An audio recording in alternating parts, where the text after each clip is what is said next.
All right, the 1-8 matchups are set in the West and in the East. In the West, we have the number one seeded Thunder going up against the Pelicans. And in the East, we have the Celtics facing the Miami Heat once again. This is part four, I believe, of the trilogy. These teams have played so many times, but we're going to start with the Thunder versus Pelicans. And just to give some background context for Thunder fans specifically, this all really started on Bird Night, which 2 years ago, the Pelicans were in the play-in tournament against the Clippers, and if the Clippers missed the playoffs, OKC would have gotten a lottery pick. We all Thunder fans rooted for the Thunder to for the Clippers to win. Obviously, they did. The Thunder ended up getting Jalen Williams, J-Dub, who's been awesome. And the next year, the Pelicans faced the Thunder in the play-in tournament. Thunder won, and we were happy about that. And now it all led up to this moment where the Thunder are playing against the Pelicans in a proper playoff series. Matt, what takeaways do you have for this one? So many. I love the Bird Night reference. Just an iconic night in OKC history, and obviously that's how we have the co-star in Jalen Williams in this series. I'm super excited. I know me and you are Thunder fans. Going to be staying up Sunday night at 2:30. Lock in. It's going to be a movie. We've got our guy Alex over there. He's going to be watching this. Unfortunately, there will be no Zion. I think in terms of basketball, we'd have loved to see Zion in this series. But me and you were talking offline and basically saying like, okay, this might be a quick series. As a Thunder fan, I was like, this is probably the matchup I want. This team hasn't been fairly successful over the season.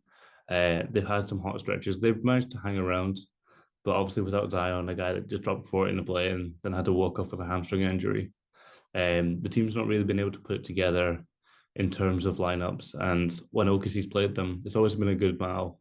They had a really close end of the season game recently, and I'm just very, very in tune for this series. Yeah, and in previous years, the Pelicans would have been familiar with what it's like playing without Zion, but this year specifically, he's been pretty healthy up until the that play-in game, obviously. So it's a bit tough for them. They don't really have that rhythm going with how to play without Zion consistently, but they do have good guys who can come in and, do a good enough job in Trey Murphy and, Brandon Ingram stepping up in the plate, CJ McCollum taking some more shots maybe. But it's gonna be tough for them to compete with OKC because stylistically these two teams are very different. Thunder have a lot of playmakers.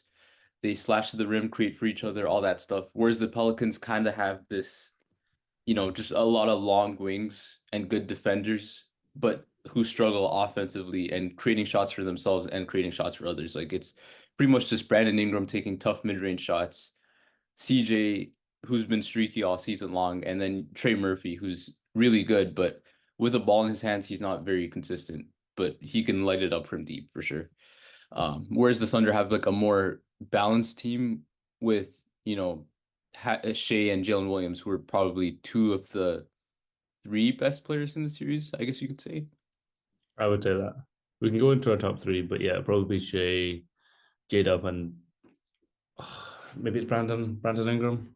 Would be three. You could argue that the Thunder might have the top three if maybe Chet comes out and plays. But I think this is probably one of the more lopsided series we're going to cover. And maybe the Celtics Heat, which we'll get onto later, that could be a bit lopsided without Jimmy Butler. But we've got a lot of mirror here. Obviously, 1-8, but the eights don't have their best player, which is highly unfortunate. It almost reminds me of like when the Nets were the eighth seed, and it's like, why are we here? Obviously, these teams aren't looking to contend. It's good to have them here. It's good to be able to compete. But if we go back and look at the series, like Pelicans, really poor home team. And we even talked about on another team that they've just not, I think they're not even 500 at home. But their home record, obviously, we're starting in OKC. They are 28 and 14 in away games this season, which is the best record in the NBA, which is really interesting. Like, you would not expect that, would you? But Pelicans fans, they just need to step up, Gotta be loud, but we're gonna see that in OKC. That's one thing I was really looking forward for. If it was Kings OKC, the crowds were gonna be electric back and forth. Yeah, 100%. It would have been something. Pelicans crowd isn't really that lively. Like it sounded more like a high stakes regular season game than a postseason game, their previous game. And like the first half, the crowd wasn't really there. So yeah, like in terms of that aspect of it, I do get what you mean, but I do expect to see some good basketball. The Pelicans are familiar with the Thunder. Thunder are familiar with the Pelicans. Brandon Ingram in his post-game conference with like, Shaq, Ernie, Chuck, and Kenny. Just it was weird. Like he didn't smile at all, and he was just like looking around and he was giving these like short sentence answers to them. So who knows? Maybe he's locked in for the series. He's ready to go. Thunder are fully rested, and when they have been fully rested, they've been playing really good this season as well. So it's going to be interesting to see. And one aspect we need to talk about as well is the starting center on the Pelicans is Jonas Valanciunas, and some people think Valanciunas will be too much for the Thunder. Some people think that Valanciunas is going to play 10 minutes a game because he's going to be ran off the floor by the Thunder because they like to attack bigs like that. They have Chet who just feasts whenever he plays bigs like that. I think he's averaging like 18 and 12, something similar to that against the Pelicans. What do you think about that matchup, Matt? Are you leaning more towards JV's going to be a real force or JV's going to be played off the court? I mean, I remember watching the play last year, and it was like JV had like 8 points, like 6 rebounds in like the first quarter. You're like, oh shit, and like 4 offensive rebounds. The Thunder have Chet Ingram, not Chet Ingram. Oh my days, I'm mixing up my players. That'd be an elite player, Brandon Ingram with Chet size. Sheesh. Anyhow, they have Chet Homgren. Whew, I mean, there's literally a 2 minute clip on Twitter of Chet cooking like Brandon Ingram. Like, as soon as, oh my days, I'm mixing up my players. I'm mixing up Chet, Ingram, oh my days. But yeah, that JV, I don't think he's going to be able to stay on the floor. Especially the Thunder can go super small. And if he is a troublemaker, I trust Jalen Williams, the big from Arkansas, to muscle up. He's done quite well on those kind of big centers. It's just where there's like JV can hit his shots. He used to shoot like 50% from three like a couple seasons ago, which was just mad. But That that was on 2 attempts or something like that. Just a quick mention. no, of course, we all need sample sizes, but it still happened. If I go 1 for 1 from three, I'm still shooting 100%. That's how it works. And then 0 for 20 from the free throw line. That's how it is. But no, it's good. I think it's interesting. They're going to play Larry Nance a lot. I think he's much more versatile against Chet, a bit more movable. Not as versatile as he was maybe with Cleveland. He was a terrific defender with Cleveland, but he's kind of slowing down a bit. I'd be interested in how much to use, like Dyson Daniels, Herb Jones. Obviously, they're going to be primary matchups. It's going to be Shea. And I know you were worried about how they match up against Shea because in the play-in, when they locked in, they slowed him down in the first half and had to basically force the short rolls, make Josh Giddey make plays in the open court. Yeah, exactly. And for the season, like this season series, Thunder won 2-1. Interestingly enough, they played 2 games in New Orleans and 1 game in OKC. And like Matt was alluding to earlier, the Pelicans won that game in OKC and then lost both games at home. So Thunder won that series 2-1. But nonetheless, Shea has averaged about 25 points against the Pelicans on 44% shooting, something like that. So well below his usual averages. So it's going to be interesting to see how he adjusts to that. I'm sure he's gonna watch the tape. He's gonna see what he's doing wrong and all that stuff to work on it. But only time will tell what really happens in that series, in my opinion. But do you think Shea's gonna have a tough one, and then guys like J-Dub are gonna have to step up? Because Jalen Williams has been great against the Pelicans, and Shea has not. So it's gonna be an interesting dynamic to see. I think the way they try to slow Shea down, especially on ball, is a lot of blitzes. And I really like obviously it's like, oh, you have to like if you take away Shea, who's your options? And that was always like the worry when you come into a playoff series, it's like, oh god, who's going I trust the rest of the Thunder team. You have a lot of guys that can make plays. I trust 9 players to make a play for this team, all the way down to like Isaiah Joe. As soon as he gets into that short roll, they're going to go into their offense. And also you got to think who they're going to screen with. They're not going to screen with Chet. That would be too basic, wouldn't it? In a playoff series, no, they're going to screen with like Isaiah Joe. You're not going to be able to leave him. You're not going to be able to blitz. Let's say you have J-Dub on a short roll. That's just you're going to get a float. You're going to get a dunk. You're going to get a lob to Chet. I can't remember what the cut's called. It's like a French cut where basically you come in from the side off the short roll and then you lob it up. But I think we're going to see a lot of that if they're going to blitz, like kind of Luca. Shea's always been good at these kind of blitz passes. Dame's one of the best at that in the league, but She's definitely got that, but I can't even see them blitzing a lot. Also, what you can do with CJ McCollum, like, are you really just gonna hide him? Like, he's not a good matchup. LeBron was picking on him in the playing game, and I'm sure OKC are a matchup heavy kind of mismatch kind of team, but there's going to be cross matches in transition. And it's like if Chet's going up against him, it's a dunk. Yep. And that's one advantage for the Thunder, especially if JV gets played off the court. Anyone can guard anyone for the OKC. Like they won't really be worried about, oh no, they got this guy on the switch. Like it's maybe a little bit with Josh Giddey, but besides him, like you bring in Aaron Wiggins, you bring in Isaiah Joe, you bring in Gordon Hayward. Like all these guys can hold their own enough on the court. Kenrich Williams. So you have no concerns with any switches because the Pelicans don't really make you pay.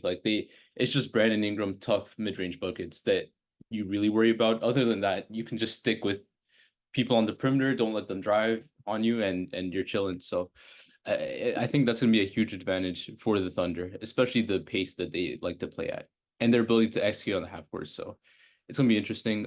We can get to X factors and predictions. My X factor for the Pelicans is going to be CJ McCollum because he's been very streaky this season. He's had some very high highs, some very low lows. Actually, I won't call the high highs that high, but he's had high moments and low moments. If we get the Lakers playing CJ McCollum or even the Kings game version of him, it's probably going to be a sweep. So he needs to show up. He needs to hit tough shots, and he needs to consistently do that along with Brandon Ingram for them to have a chance. Because the Thunder have so many shot makers and so many elite shooters around those shot makers that you need to be able to execute offensively to keep up with them. And that's going to be a big factor. For the Thunder, my X factor is probably going to be Josh Giddey because Josh Giddey's been amazing against the Pelicans, oddly enough. In the playing game, he had 30. Earlier this regular season, he had, I think it was like 25 or 24, something like that. But he hit 5 threes in that game, I believe. And yeah, it's something about seeing Jonas Valanciunas or seeing that Pelicans logo that gets him going. So he needs to keep that up for this series, for the Thunder to be able to win comfortably. What about Yeah, you? I was going to say like him hitting his threes in the playoffs. That's just a must. It was always going to be the thing that was highlighted, maybe at the 50 game mark, but he's been shooting the lights off it recently, making plays off it. Even if you just use him as a handoff, like how they kind of run these kind of baseline actions where they'll get the ball to like the big in the end, basically just give someone an open three because they're giving them so much space. They're basically in drop whilst they're guarding him. I don't think we've ever seen that with the Thunder, but there you go, Mark. There's no suggestion. And I want to talk about Coach Mark just after we've got through our X factors. But I'm going to say Lou Dort for the Thunder. He stepped up in big moments against Pelicans in the past. He started really blitzing against that play, and I know Comebacks is playing a lot, but it's kind of the only experience we've kind of had of like a meaningful game between these two. Um, Obviously, Brandon Ingram and CJ McCollum, like as long as you limit their offense, this is like a 4 or 5 game series, in my opinion. And on the Pelican side, I'm going to go back to Larry Nance, or even Herb Jones. I was so shocked that Herb Jones just gets them up now. I'm just like, where did this come from? Like this guy just like he doesn't think twice. He shoots. He doesn't think twice. It's all right. Reference to Bob Dylan, but no, he's getting them up there now. So it's how Larry Nance does against Chet. Even if they can play Chet off the floor, it'd be interesting. They have to go to like get Jay Will in, get another big body, even get Hayward in. You don't have a lot of sizable guys. Like I don't want to see Bismack be outbuilt in this series, but everyone's ready. Yep. And we can move on to our predictions now. I'm taking the Thunder in 5 games. I think the Pelicans are going to win one of the home games. I'll say game 4 because why not?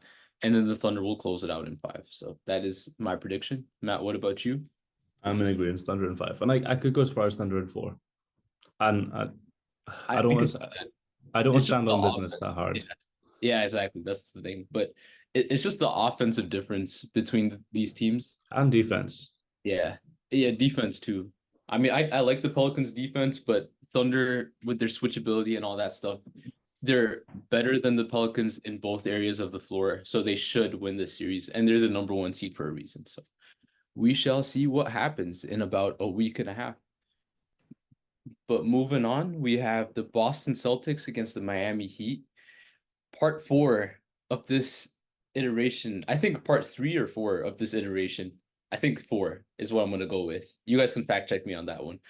Of Boston, Miami Heat, Boston 1 seed, Miami Heat 8 seed. Miami is at their weakest right now. Jimmy Butler is likely out for at least half of the series, if not the entire series. Uh, but yeah, we'll see what happens. Miami Heat are strongest when they're at their weakest. So, what do you think, Matt? Um, I think they would have given the Celtic a good run. I think they would have been the best team to give the Celtics a good run for their money in the first round, but without Jimmy Butler, it's tough.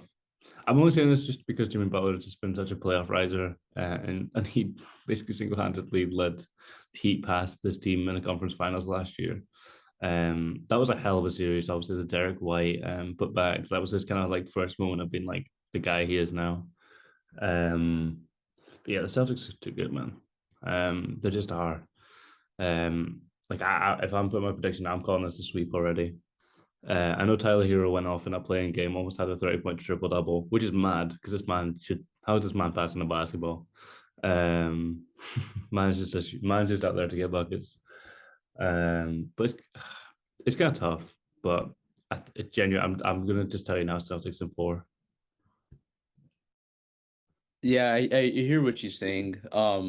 It's the Miami Heat though. When they're at their weakest, they're at their strongest. Like everyone thought they were gonna lose to the Chicago Bulls just because they were injured and they were like down Jimmy Butler, down Terry Rozier. But that is when they thrive.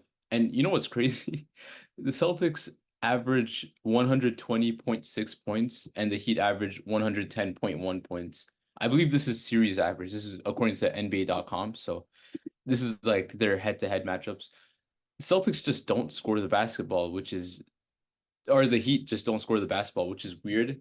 They want to muck things up. They want the game to be as ugly as possible, and you saw that in the play-in. Like the Bulls struggled to get to 100 points. The What was the other game? Philadelphia. That was just brutal. Philadelphia were getting booed by their own fans in the first half because the Heat made it so ugly. That is what they want. Hami Hawkes shows up, hits a bunch of weird shots. It's hard to call it entertaining basketball, but it's it's something about it. It's really like a power of friendship kind of thing they have going on. I don't know. I'm kind of excited for the series because if Miami is able to steal one of the home games, it's just gonna be utter chaos. I don't think they're gonna win. Let me just say I'm rooting against the Heat once again, even though they always prove us wrong.